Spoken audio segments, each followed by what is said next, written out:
आजादी के बाद किसी भी दल के सांसद के घर से इतनी बड़ी मात्रा में कैश नहीं पकड़ी गई होगी। पूरा इंडी अलायंस मौन है इस करप्शन पर।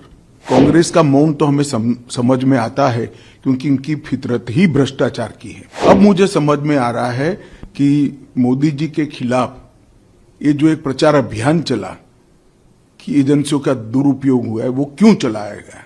क्योंकि इनके जहन में एक डर था कि हमारे करप्शन के सारे कच्चे चिट्ठे खुल जाएंगे। सर, क्या कहेंगे जिस तरीके से झारखंड के हालात हैं और जिस तरीके से वहां पे अरबों रुपए निकल रहे हैं कांग्रेस के सांसद के घर से, कई तरह के सवाल उठ रहे हैं। देखिए, ये मुझे तो बड़ा आश्चर्य है। आजादी के बाद किसी भी दल के सांसद के घर से इतनी बड़ी मात्रा में कैश नहीं पकड़ी गई होगी। सैकड़ों करोड़ों रुपए का कैश सांसद के घर से मिलता है और पूरा इंडी अलायंस मौन है इस करप्शन पर।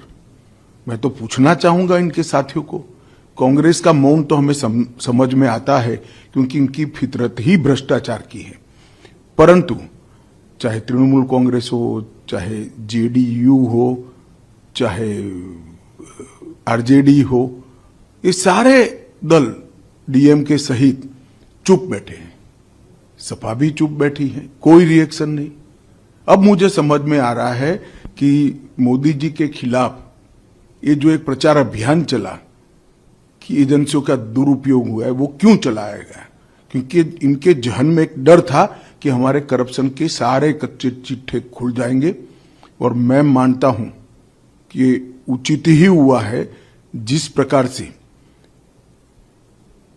इतनी विपुल मात्रा में भ्रष्टाचार झारखंड जैसे गरीब राज्य में हो रहा है, वो आंख खोलने वाला है।